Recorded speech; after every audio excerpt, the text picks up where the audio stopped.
नमस्कार दोस्तों, मैं सोनू इस चैनल पर आपका स्वागत करता हूं। आज का विषय है फसल के प्रकार। फसल को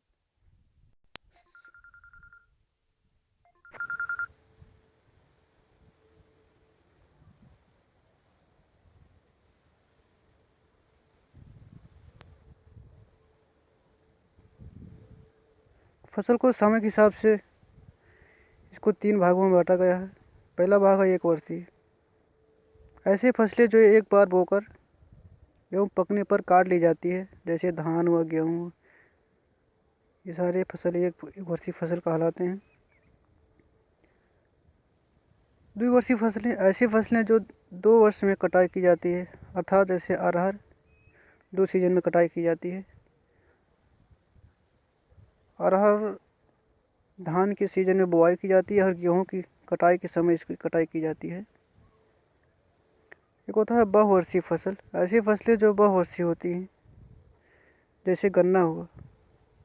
गन्ना एक बार काटने के बाद पेड़ी तैयार की जाती है, यानी कि दूसरा साल भी उसमें लग जाता है, तो इसीलिए इसको बहुवर्षीय में रखा गया है।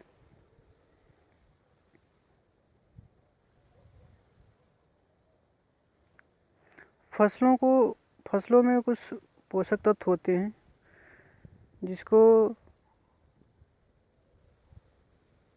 वैज्ञानिकों ने 16 आवश्यक पोषक तत्वों में विभाजित किया है। जैसे है कार्बन है, hydrogen, oxygen, nitrogen, potassium, phosphorus, silica, cobalt, iron, magnesium, copper, boron, zinc, molybdenum और क्लोरीन है। कुल 16 प्रकार की पोषक तत्व हैं। बृहद पोषक तत्व यानी कि बड़ा पोषक तत्व कुछ हैं, जैसे है carbon, hydrogen, oxygen, nitrogen, phosphorus, potash, cobalt, manganese. और कुछ सूक्ष्म पोषक तत्व हैं जैसे iron, manganese, zinc, copper, sorry कुछ दिख नहीं रहा है, क्लोरीन। सारे पोषक तत्व हैं जो मृदा में पाई जाती हैं या मृदा में नहीं पाई जाती हैं, तो यहाँ ऊपर से दिया जाता है बाजार से। कुछ प्राथमिक पोषक तत्व हैं जैसे NPK, नाइट्रोजन, फास्फोरस, पोटासी। इन तीनों को प्राथमिक पोषक तत्व में रखा गया है। और द्वितीय पोषक तत्व है कैल्शियम, मैग्नीशियम, सल्फर। इन्हें द्वितीय पोषक तत्व में रखा गया है।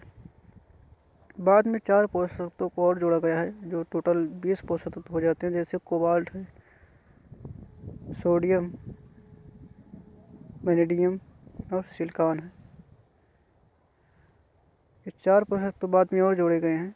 ये सोडियम किसानों की फसल जैसे चुकंदर, सलजर, गाजर आदि की उत्पादकता को बढ़ाता है। सोडियम का उपयोग इन सारी फसलों में किया जाता है। पोषक तत्वों को अब पौधों में अब 20 पोषक तत्व आवश्यकता है। हाँ, ठीक। पौधे पोषक तत्वों को कैसे ग्रहण करते हैं?